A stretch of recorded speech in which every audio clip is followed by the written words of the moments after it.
Ya Rasulullah, salamun alaik. Pada malam hari ini kita masih diberikan nikmat oleh Allah Subhanahu wa taala. Kita masih bisa berkumpul di tempat yang mulia ini, di Masjid Al-Barakah ini, di majlis yang mulia ini untuk mengharapkan ridhonya Allah Subhanahu wa taala. Yang bikin kita nikmat hidup itu adalah mendapatkan ridhonya dari Allah Subhanahu wa taala. Walaupun dalam ekonomi, walaupun dalam hal harta kita masih di kelas bawah, tapi kalau Allah udah ridho sama kita, dunia itu bagaikan apa? Di genggaman tangan kita nih. Kita kalau udah mendapatkan ridhonya Allah, ini dunia bagaikan di genggam tangan kita. Nah, gimana mau mendapatkan ridhanya Allah Subhanahu wa taala?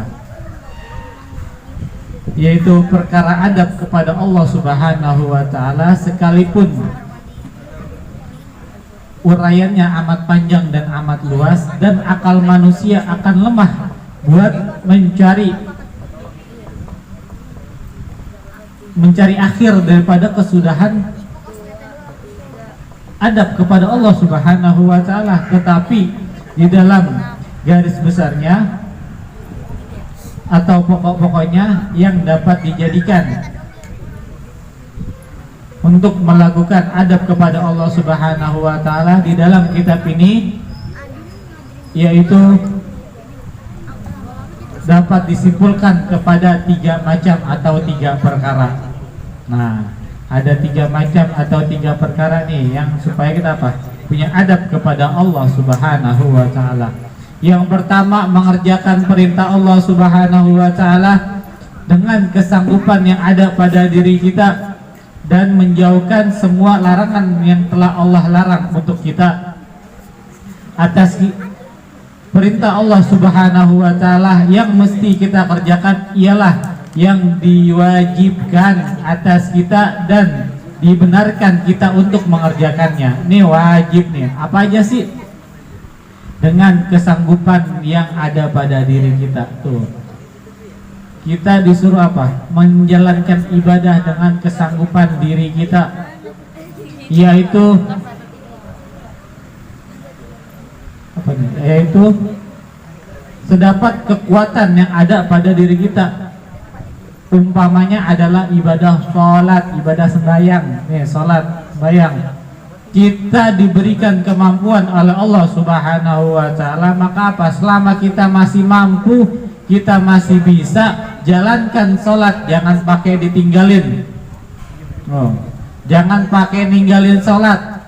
Bahkan salah satu ulama mengatakan, ente berdosa, ente habis maksiat kepada Allah, waktunya sholat ente sholat. Hatta walaupun ente nih habis bikin maksiat kepada Allah Subhanahu wa taala, waktunya sholat jangan ditinggalin.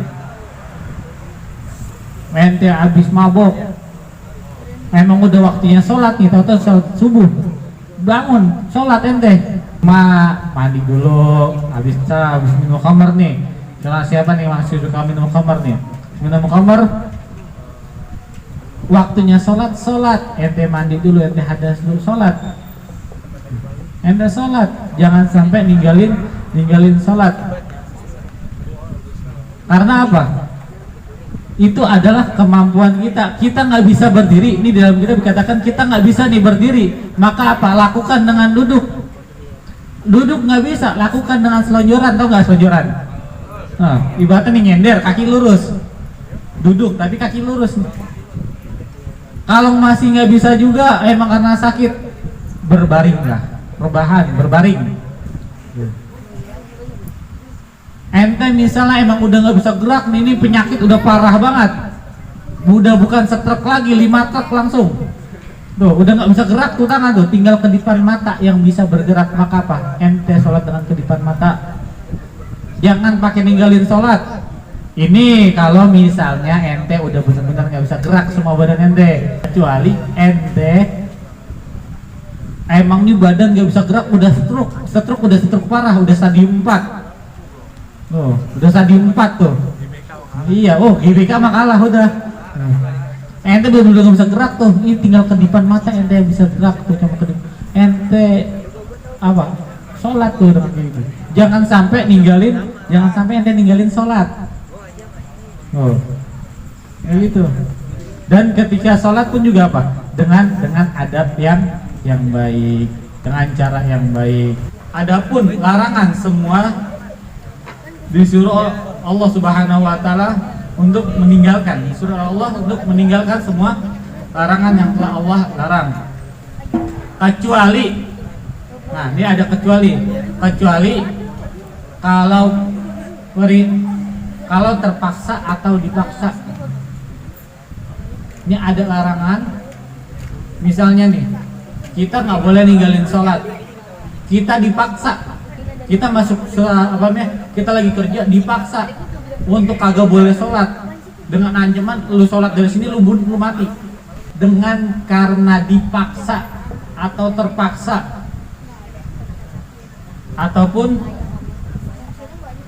dan itu hanya di saat itu aja, maka apa? Yaudah terpaksa mau nggak mau kita ninggalin sholat, mau nggak mau terpaksa emang kita nggak bisa keluar dari situ.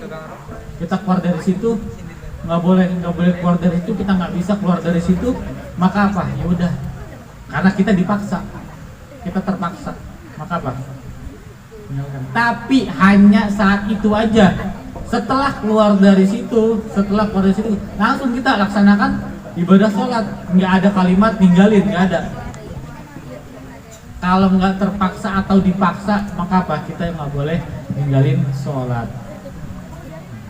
Karena salah satu cara kita bersyukur kepada Allah Subhanahu wa taala adalah dengan sholat.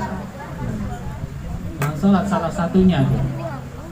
Karena apa? Ketika kita sholat kewajiban apa kebutuhan? Sholat kewajiban apa kebutuhan? Nah, sholat adalah di dalam rukun memang dikatakan kewajiban, tapi hakikatnya sholat itu adalah kebutuhan. Sholat itu hakikatnya adalah kebutuhan. Kebutuhan buat siapa nih? Buat diri kita. Allah nggak pernah rugi ketika kita meninggalkan sholat. Allah nggak rugi. Allah nggak pernah rugi ketika kita meninggalkan sholat. Yang rugi siapa? Yang rugi adalah kita. Yang rugi kita ketika kita meninggalkan sholat. Jadikan sholat itu adalah kebutuhan. Kalau cuma sekedar kewajiban, malah jadi beban buat kita. Tapi kalau sholat itu kita jadikan kebutuhan, maka apa? Emang udah waktunya sholat, langsung kita bergegas melaksanakan ibadah sholat. Bahkan kalau misalnya kita udah waktu akhir nih, merasa ada yang kurang, kita belum sholat, segera langsung ada yang kurang diri kita akan berasa. Kalau misalnya ini sholat kita jadikan kebutuhan, maka apa? Yuk kita jadikan sholat ini adalah kebutuhan untuk diri kita. Diri kita butuh makan dengan asupan makanan. Ruh kita juga butuh asupan tenaga, yaitu apa? Dari sholat. Dari sholat. Ente sholat itu adalah salah satu asupan buat ruh ente, buat ruh kita semua. Ente menjalankan sholat, maka apa? Ruh ente tenang, dalam artian kenyang karena udah makan. Diri kita, jasad kita nih bakalan lemes kalau misalnya kita nggak makan. Tapi ruh kita bakalan lemes juga kalau kita nggak melaksanakan sholat, tidak melaksanakan ibadah kepada Allah Subhanahu wa taala. Yang kedua, memperdalam pengetahuan tentang sebab-sebab dan perkara-perkara yang bisa mendekatkan diri kita kepada Allah Subhanahu wa taala, dan dijadikan sebab-sebab dan perkara-perkara itu buat memperoleh keridhaan dan kecintaan Allah Subhanahu wa taala. Kita mau nggak dapat ridhonya Allah? Kita mau nggak dapat cintanya Allah? Manusia, seorang hamba mendapatkan ridhonya Allah ini dunia bagaikan ada di genggaman tangannya. Hatta ente ketika saat itu memegang uang cuma 10.000, tapi Allah ridho di hari itu ente mendapatkan uang 10.000 itu, yakin ente bakalan cukup untuk semua. Banyak contoh orang udah dapat penghasilan berjuta-juta, beratus-ratus dolar, malah tuh bukan pakai rupiah lagi, pakai dolar. Tapi apa? Allah nggak ridho. Walhasil apa? Dia punya rasa kekurangan. Walhasil dia korupsi. Ini udah berjuta-juta, Allah kagak ridho. Walaupun rumahnya gede, mobilnya banyak, pekerjaannya mantap, gajinya gede, tapi apa? Allah nggak ridho. Walhasil dia selalu merasa kekurangan, kurang terus. Tapi kalau Allah udah ridho, maka apa? Hatta walaupun itu duit cuma 10.000 kita dapatkan di hari itu, Allah ridho, maka akan mendapatkan kecukupan untuk semuanya. Emang duit itu segalanya, tapi bukan untuk segala-galanya. Dunia ini segalanya, tapi bukan untuk segala-galanya. Karena segala-galanya hanya Allah Azza wa Jalla. Untuk yang perempuan nih, gampang banget dapat ridhonya, apalagi yang udah bersuami. Minta ridhonya sama suami tuh, nggak perlu jauh-jauh kemana-mana, nggak perlu doa panjang lebar, minta doanya sama suami, dapat ridhonya, aman, tenang. Kita nih yang masih punya orang tua nih, ini yang mungkin yang kita belum nikah, kita punya orang tua, minta ridhonya sama orang tua kita, minta sama ayah kita, minta sama ibu kita, minta sama ayah kita, minta sama ibu kita, tuh ridhonya tuh. Ridho kita mendapatkan ridhonya Allah, ridho Allah fi ridho walidain. Ridhonya Allah terletak ada di ridho orang tua. Dan seorang suami nih, seorang suami ente masih bisa mendapatkan ridho dengan mudah. Ke siapa? Ke orang tua ente, ke ibu ente. Untuk yang istri jangan marah ketika seorang suami mengutamakan ibunya. Nggak boleh marah ketika kita mendapatkan ridho dari Allah Subhanahu wa Ta'ala. Apapun niat kita, apapun rencana kita, kalau Allah udah ridho, yakin akan berjalan dengan lancar dan baik.